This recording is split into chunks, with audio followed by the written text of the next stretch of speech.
Promesse biblique du jour. Dieu a un cœur de père. Lisons dans la parole de Dieu, dans Parole vivante d'Alfred Cohen, dans Éphésiens, chapitre 4, versets 5 et 6, où il est écrit « Il n'y a qu'un seul Seigneur, une seule foi, un seul baptême, un seul Dieu et Père de tous, qui règne sur tous, agit par tous, et habite en nous. » Je pense qu'un jour, tout être humain se pose cette question de savoir qui est réellement Dieu. Parfois, on croit en Dieu, mais on le considère comme une force impersonnelle ou un être lointain qu'on ne saurait connaître personnellement. D'autres le représentent comme un vieillard à longue barbe grise, tout de noir vêtu, et qui, du ciel, inspecte la terre, prêt à nous juger. Parfois aussi, lorsqu'on n'a pas eu un bon père, inconsciemment, cela altère l'image du Père céleste. Alors, les blessures de notre cœur affectent notre regard par rapport à Dieu. Nous avons une fausse conception de l'amour du Père céleste et nous sommes bloqués sur le plan affectif ou mental. Le connaître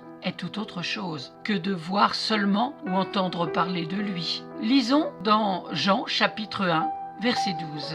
Il est écrit « Quelques-uns cependant l'ont accueilli. Ils ont cru en lui, ils ont placé leur confiance dans ce qu'il était. À tout cela, il a accordé le privilège de devenir enfant de Dieu. » Dieu dit à tous ceux qui l'ont reçu, c'est-à-dire la lumière de Christ, à tous ceux qui croient en son nom, elle a donné le pouvoir de devenir enfant de Dieu. Pour devenir enfant de Dieu, nous devons d'abord croire que Jésus-Christ est mort et ressuscité, afin que nous recevions le pardon de nos péchés. Nous devons lui demander qu'il nous pardonne et qu'il devienne le Seigneur de notre vie. Nous devons consacrer notre vie à connaître sa parole, à lui obéir et à l'adorer lui seul. De son côté, lui, Dieu a tout fait pour nous. Il a donné ce qu'il avait vraiment de plus cher, c'est-à-dire Jésus-Christ. Lisons dans Jean chapitre 14, verset 6. Dieu veut se faire connaître à nous par Jésus-Christ, car la Bible dit que nul ne vient au Père que par Jésus.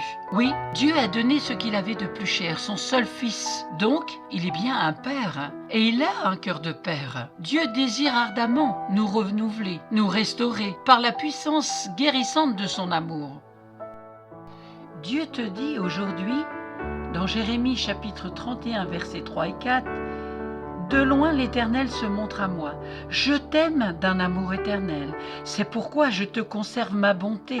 Je te rétablirai encore et tu seras rétabli. » Si vous ne possédez pas de Bible, n'hésitez pas à me contacter. Je vous en offrirai une. Merci pour avoir pris du temps pour écouter cette promesse biblique. Que vraiment le Saint-Esprit vous fasse du bien et vous donne le repos dans vos âmes.